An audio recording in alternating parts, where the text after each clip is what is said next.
नमस्कार सभी का, आपका स्वागत है इस वीडियो में। आज हम करने जा रहे हैं शेषफल प्रमेय। बहुपद के टॉपिक का ये अगला पार्ट है। शेषफल प्रमेय, रिमाइंडर थ्योरम इसको बोलते हैं। इस पर आधारित बहुत अच्छे अच्छे प्रश्न जो हैं वो एग्जाम की दृष्टि से बड़े इंपॉर्टेंट हैं। तो सबसे पहले शेषफल प्रमेय का अपने कथन पढ़ते हैं। कथन इसका क्या है? शेषफल प्रमेय ये कहती है कि यदि किसी बहुपद को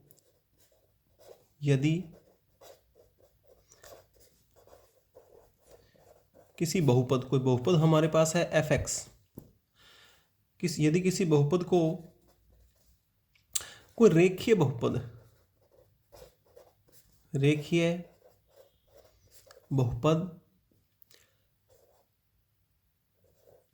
x माइनस a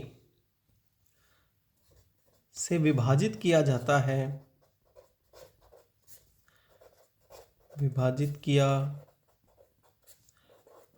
है तो शेषफल जो है वो fa के बराबर प्राप्त होता है।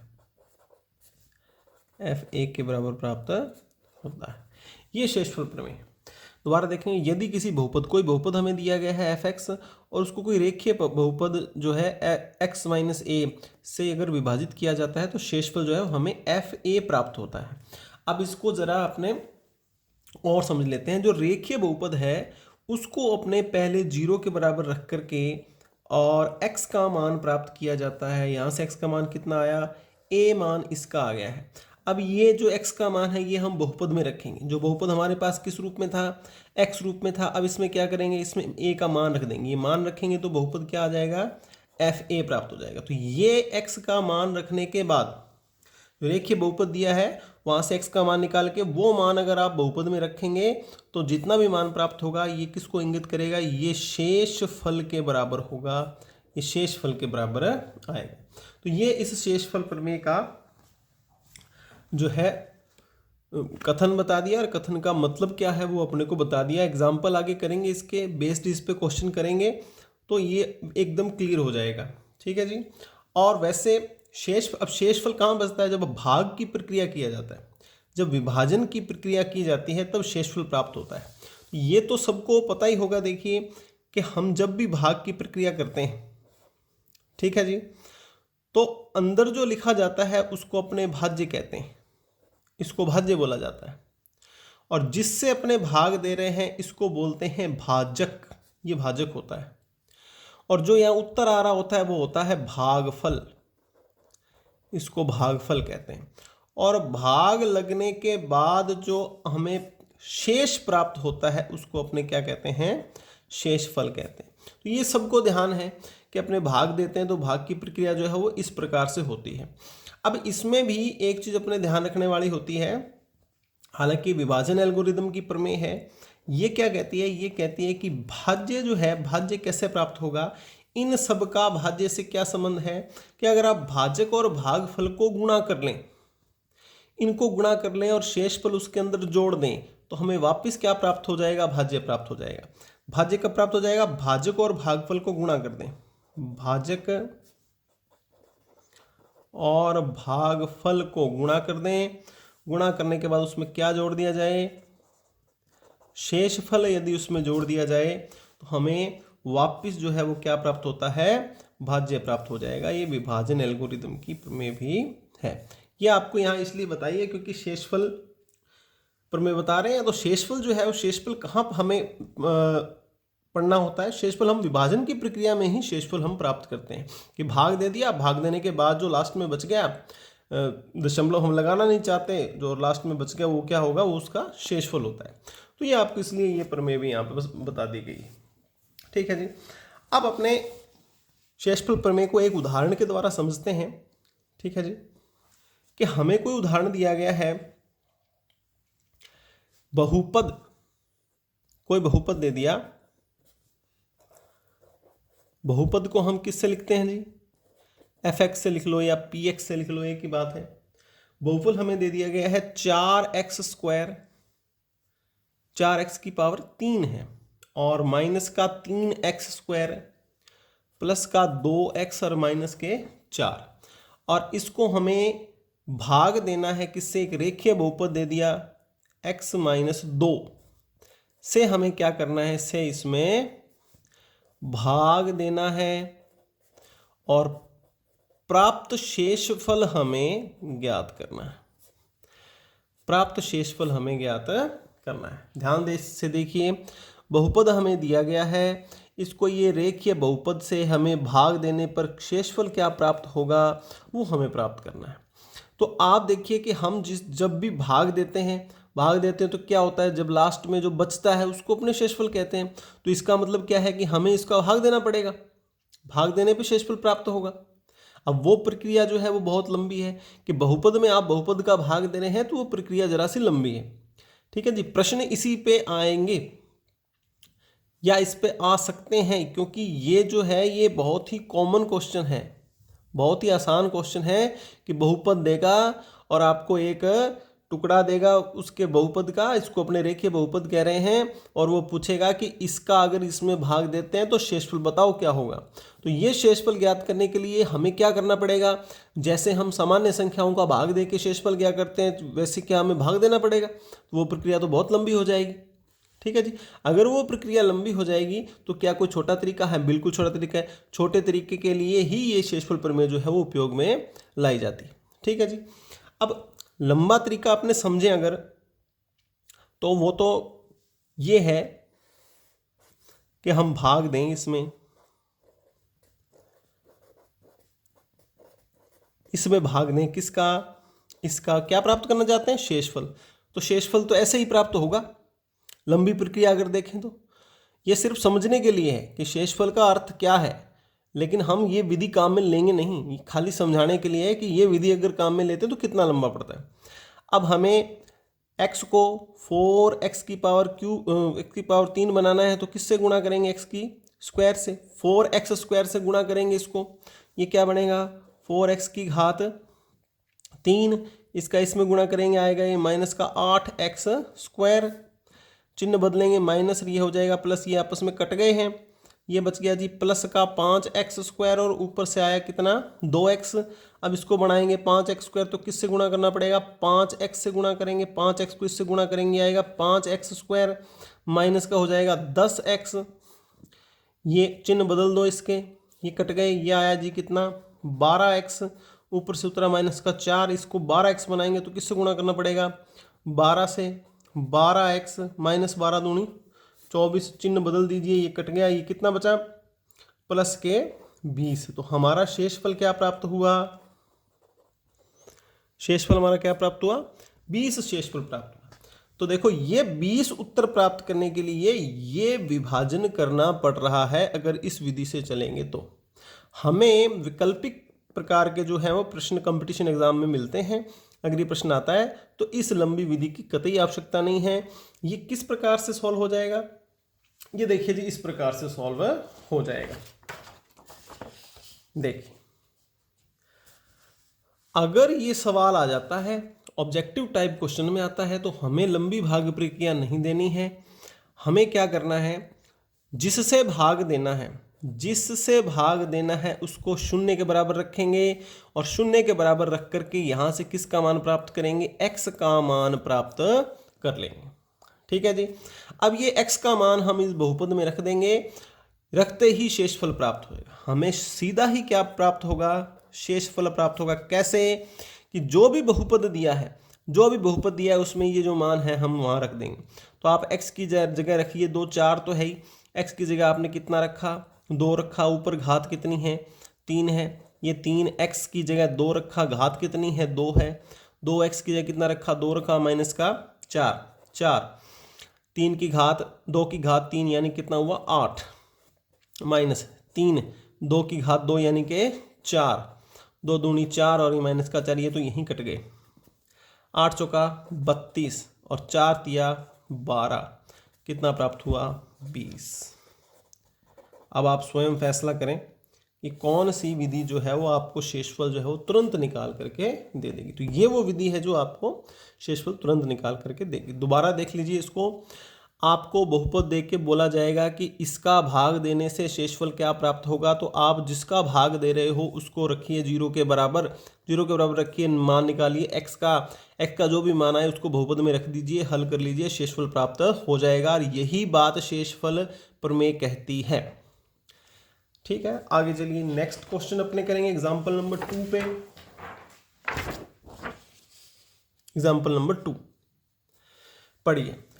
3x की घात 4 प्लस 5x की घात 3 माइनस 7x प्लस 4 को x प्लस 1 से विभाजित करने पर शेषफल क्या प्राप्त होगा।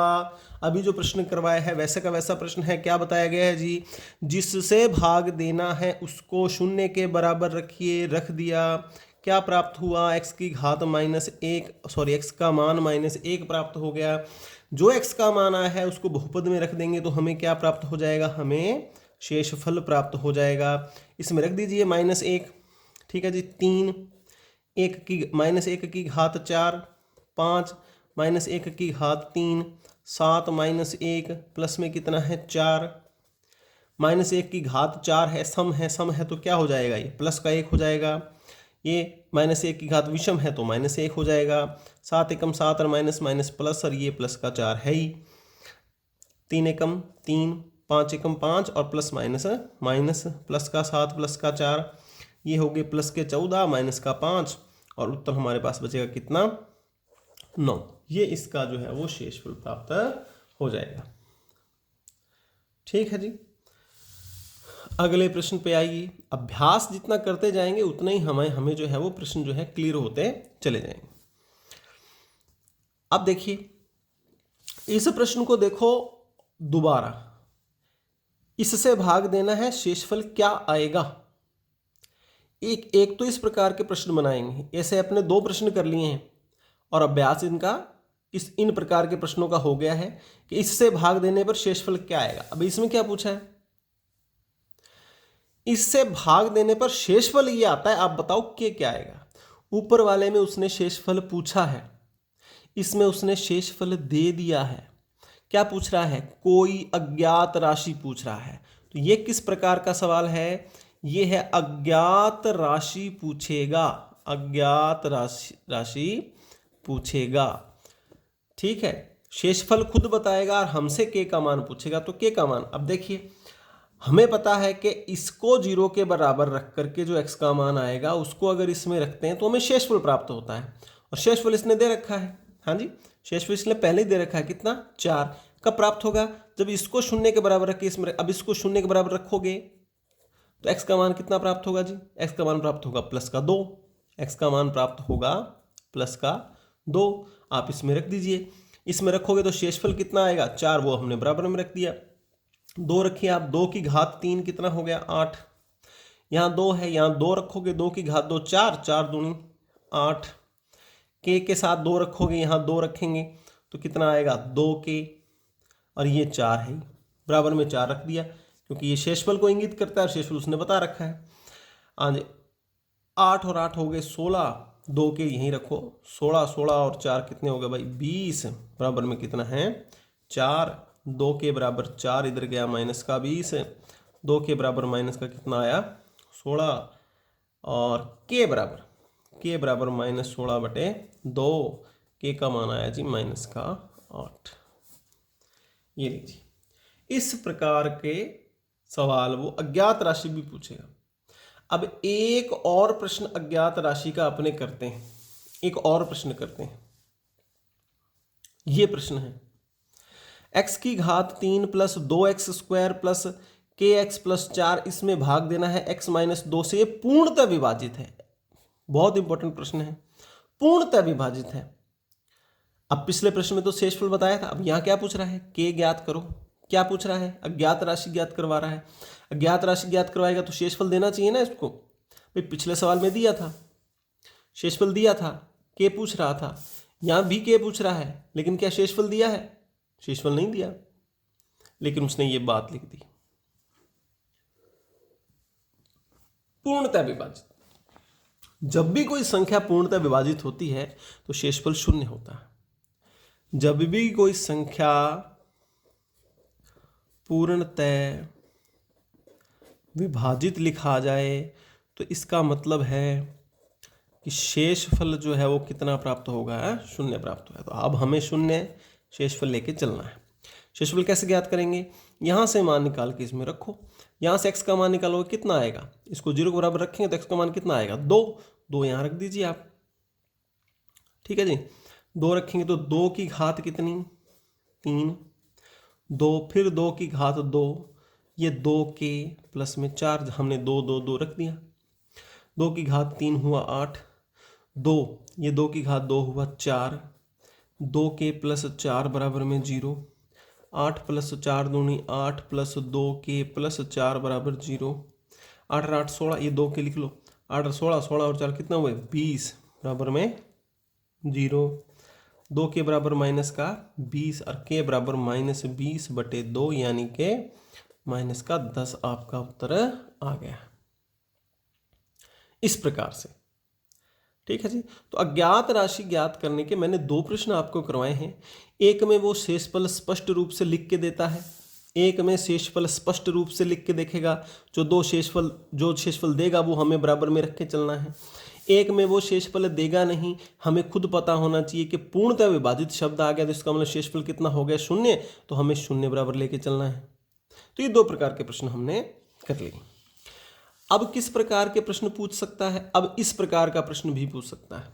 देखिए, क्या ये x - 1 इस बहुपद का गुणनखंड है कि नहीं, गुणनखंड है कि नहीं। तो गुणनखंड यहां से मान निकाल के इसमें रखना है। यदि बहुपद का मान शून्य आ गया, ठीक है, बहुपद का मान यानी कि शेषफल, इसका मान निकाल के इसमें रखेंगे तो क्या प्राप्त होगा, शेषफल। यदि शेषफल शून्य आ गया तब तो वो इसका गुणनखंड है, और यदि वो शेषफल 0 नहीं है तो इसका मतलब ये है कि गुणनखंड भी नहीं। शेषफल ज्ञात कर लो आप, तो शेषफल शून्य है तो गुणनखंड भी है, शून्य नहीं है तो गुणनखंड नहीं। चलिए शेषफल ज्ञात करते हैं। शेषफल कैसे ज्ञात होगा, शेषफल मान निकालिए, x - 1 को 0 के बराबर रखिए तो x का मान कितना प्राप्त हो गया, 1। एक मान बहुपद में रख दो आप, जहां जहां आपको x दिखाई दे रहा है वहां वहां आप रख दीजिए 1। 1 की घात 3 1, 1 की घात 2 1 आएगा, 5 एकम 5, 5 एकम 5 प्लस का 1, 5 से 5 कट गया, कितना उत्तर आया 2। क्या 0 है, नहीं जी 0 नहीं है। 0 नहीं है तो हम ये लिख सकते हैं कि x - 1 गुणनखंड नहीं, ठीक है जी। प्रश्न संख्या 6 पे, प्रश्न संख्या 6 पर आइए। फिर से पूछा है क्या ये इसका गुणनखंड है, गुणनखंड है कि नहीं, तो शेषफल निकालेंगे। इसको रखिए आप शून्य के बराबर, x - 1 को रखा शून्य के बराबर, शून्य के बराबर रखने के बाद x का मान यहाँ से प्राप्त हो गया प्लस का 1। अब हम क्या ज्ञात करेंगे, शेषफल ज्ञात करेंगे। कैसे, ये मान रखेंगे बहुपद के अंदर, जहाँ जहाँ आपको बहुपद दिखाई दे रहा है, x दिखाई दे रहा है, वहाँ आप 1 रख दीजिए। 1 आ गया, 5 एकम 5 और ये आ गया, देखिए 5 से 5 कट गया, 1 से 1 कट गया, कितना आया 0। 0 आ गया, इसका मतलब है कि गुणनखंड है। इतना आसान प्रश्न है, ठीक है। अगले सवाल पे आ जाइए। gx ये है, px ये है, क्या px में gx का भाग देने पर शेषफल क्या प्राप्त होगा, वही सवाल है। खाली उसने पहले इसको gx नहीं बोलता था, पिछले सवालों में इसको gx नहीं कहा था, अब वो इसको gx कह दिया, इसको px कह दिया। gx में px में gx का भाग दो। px क्या है, ये बहुपद है, gx क्या है, रैखिक बहुपद है। इसका इसमें भाग देंगे तो शेषफल कितना प्राप्त होगा, यहाँ से जो x का मान आएगा वो इसमें रखिए, इसमें रखने से शेषफल प्राप्त हो जाएगा। तो पहले तो आप x का मान देखिए, x + 1 को 0 के बराबर रखा तो x का मान प्राप्त हुआ जी -1, ठीक है।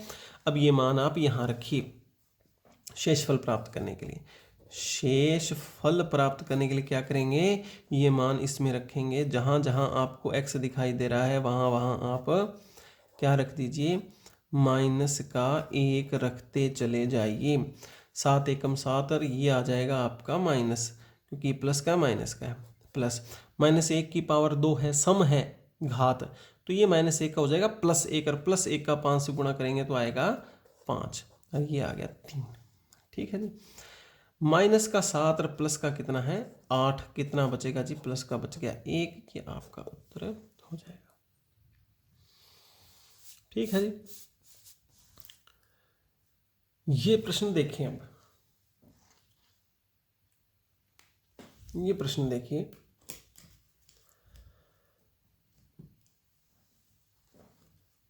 P और Q दो अज्ञात राशियां हैं, दो अज्ञात राशियां हैं, और इससे भाग देने पर शेषफल इतना बचता है और इससे भाग देने पर शेषफल इतना बचता है।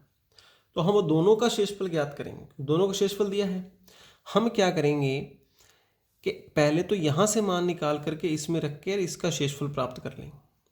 आप इस पे ध्यान दें पहले कि इसका भाग देने पे शेषफल 3 आता है ना, तो पहले इसके शेषफल के लिए काम करो। कितना शेषफल है 3, किसका मान रखने पे इसका मान कितना है भाई, इसको 0 बराबर रखोगे तो कितना मान आएगा x का 1, वो 1 यहाँ रखिए आप, यहाँ रखा 1, यहाँ रखेंगे P Q 3।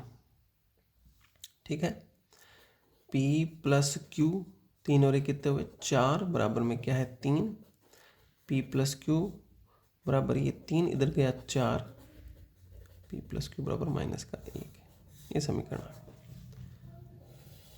अब आ जाइए इधर, अब इससे भाग देने पर शेषफल 9 प्राप्त हो। अब कितना शेषफल प्राप्त हो रहा है 9, किससे भाग देने पर, इससे भाग देने पर, यानी इसका मान निकाल के x का यहाँ रखो, इसको 0 बराबर रखेंगे तो x का मान आएगा -2, तो -2 यहाँ रख दीजिए, -2 की घात 3, P 2 की घात 2, Q 2 और प्लस में कितना है 3, ये आ गया जी कितना -8, ये आ जाएगा 4P, ये आ जाएगा 2Q प्लस में 3 बराबर का 9, 4P + 2Q माइनस का 5 बराबर में 9, 4P + 2Q 9 + 5, 4P + 2Q बराबर में कितना 14, 2 से भाग दे दीजिए पूरी समीकरण को, तो ये हो जाएगा आपका, पूरी समीकरण में 2 से भाग दे दिए, इसके में 2 को भाग दिया तो 4 का 2, इसमें 2 को भाग दिया 2 कट गया, 14 में 2 को भाग दिया 7 आ गया। ये समीकरण नंबर थी 1, ये समीकरण नंबर है 2। ठीक है जी। अब आप क्या करेंगे, इन दोनों समीकरणों से आप इनको हल करने का प्रयास करेंगे, हल करने का प्रयास करेंगे। तो आप समीकरण 1 लिख लीजिए पहले, इसके नीचे आप लिख दीजिए समीकरण नंबर 2। ठीक है जी। और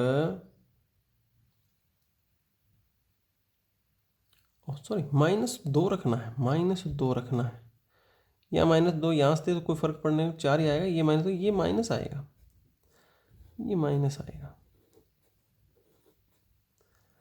माइनस आएगा, ये कितना है माइनस आ गया।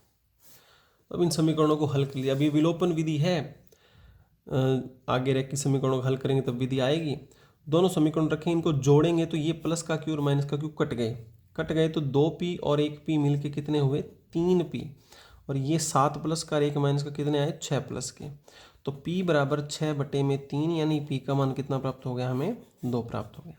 अब P का मान समीकरण 1 में रख लीजिए आप। समीकरण 1 क्या थी,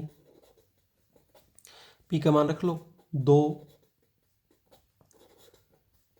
2 इधर जाएगा माइनस का 2, Q का मान आया माइनस का कितना 3। ये P और Q दोनों के मान प्राप्त हो गए। तो कहने का मतलब है कि अगर आपको वो दो शेषफल देता है ना, 2 रैखिक बहुपद देकर 2 ही शेषफल देता है, इसका मतलब 2 समीकरणें बनेंगी और 2 समीकरणों को हल करने से आपका P और Q का मान जो है वो आसानी से प्राप्त हो जाएगा।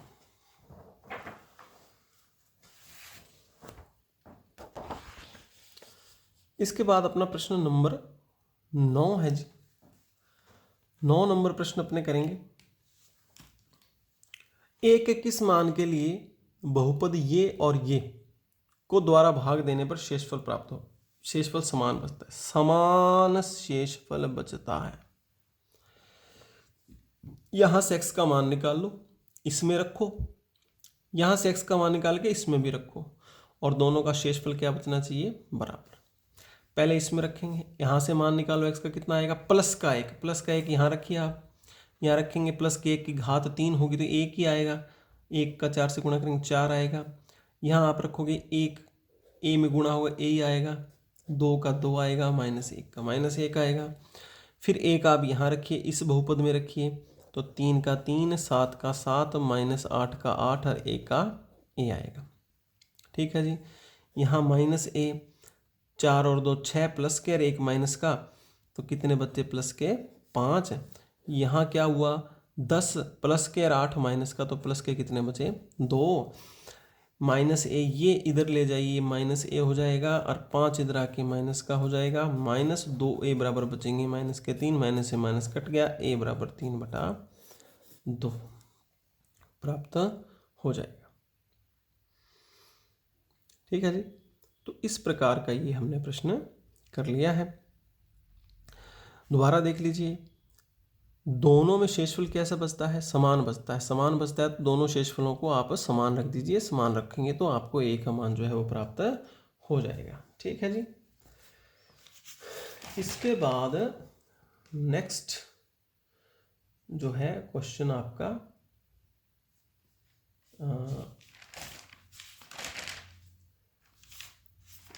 नेक्स्ट क्वेश्चन फिर ये आपका ये है। ठीक है,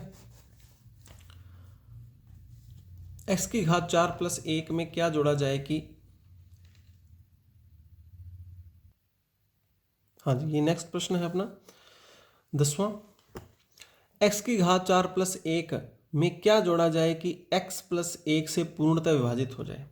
अब देखिए फिर से शब्द आ गया पूर्णतः विभाजित। पूर्णतः विभाजित का मतलब है कि जो भी शेषफल आएगा वो कितना आएगा, वो 0 आएगा। क्या जोड़ा जाए, तो माना के जोड़ा जाए, के जोड़ा जाए। तो अगर आप इसमें के जोड़ते हैं तो इसका जो भी शेषफल आएगा, इसका जब आप शेषफल निकालेंगे तो वो शेषफल कितना हो जाना चाहिए, 0 हो जाना चाहिए। अब शेषफल निकलेगा कैसे, इसको रखिए आप 0 के बराबर और x का मान आएगा -1।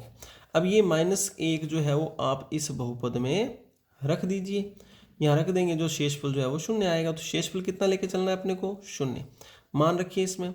यहाँ -1 रखेंगे, ठीक है। -1 का घात जो है वो 4 है, सम है तो +1 हो जाएगा।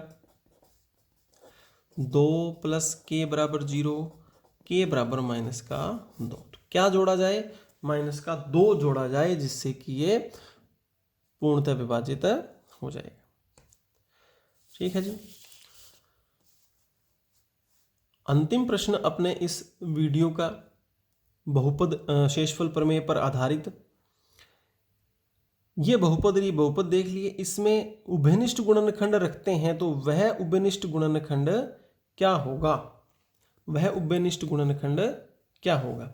तो माना, अब उभयनिष्ठ गुणनखंड का मतलब क्या है, वो इसका भी गुणनखंड है, वो इसका भी गुणनखंड है।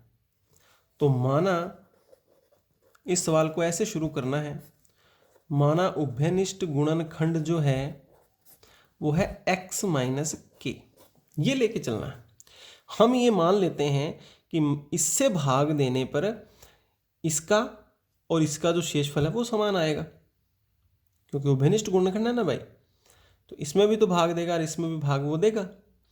अब यहाँ से x का मान क्या आएगा, जैसे ही आप इसको 0 के बराबर रखेंगे तो x का मान कितना प्राप्त होगा, k आप यहाँ रख दीजिए। शेषफल कैसा आएगा, समान आएगा। इसमें रखने पर इसमें पहले इसमें रख दीजिए, 2k², हाँ जी, -3k प्लस का a, 2k² माइनस का k और माइनस का b, k² 2k² से 2k² कट गया, -3k और प्लस का k इधर आ गया, और ये इधर जाएगा a, तो माइनस का a और माइनस का b हो जाएगा, है ना। k इधर आ गया, प्लस का हो गया, -2k बचे, -2 बचे, तो ये माइनस का बच गया आपके पास a + b। माइनस से माइनस आप काट दीजिए, के जो है वो आया a प्लस बी बटे 2। ये उभयनिष्ठ गुणनखंड यहाँ से आ जाएगा। हमारा गुणनखंड क्या था? हमारा गुणनखंड था क्या था? x माइनस के, और k का मान कितना आया? a प्लस बी बटे 2। ये उभयनिष्ठ गुणनखंड अपना आएगा। ठीक है जी। तो ये हमने 11 एग्जाम्पल दिए हैं। सभी प्रकार के जो प्रश्न शेषफल प्रमेय पर बनते हैं वो आपको बताने का प्रयास किया गया है कि जैसे शेषफल ज्ञात करना हो सीधा ही, हाँ जी, या फिर शेषफल उसने दे रखा हो और अज्ञात राशि ज्ञात करनी हो, या फिर दो अज्ञात राशियां ज्ञात करनी हो, क्या जोड़ा जाए जिससे पूर्णतः विभाजित हो जाए, तो क्या जोड़ा जाए या क्या घटाया जाए। अभी ये प्रश्न है, इसमें क्या पूछ रहा है? क्या जोड़ा जाए कि जिससे ये पूर्णतः विभाजित हो जाए। ये ऐसे भी आ सकता है कि क्या घटाया जाए। तो क्या जोड़ा जाए, जोड़ा जाए तो हमने क्या माना है? के जोड़ा जाए, के जोड़ दिया। ये आ जाए कि क्या घटाया जाए, तब भी हम क्या मानेंगे? माना के घटाया जाए, तो फिर हम के यहाँ घटा देंगे, घटा के प्रश्न को हल कर लेंगे। क्या जोड़ा जाए, क्या घटाया जाए। उभयनिष्ठ गुणनखंड, उभयनिष्ठ गुणनखंड भी हमें मानना है। ये माना उभयनिष्ठ गुणनखंड है। उभयनिष्ठ गुणनखंड दोनों में रखेंगे, शेषफल बराबर आएगा, और इस बात से आपका जो है वो उभयनिष्ठ गुणनखंड प्राप्त हो जाएगा। ठीक है जी। तो इस वीडियो में शेषफल प्रमेय से संबंधित सभी प्रकार के प्रश्न करवाने का प्रयास जो है वो किया गया है। धन्यवाद।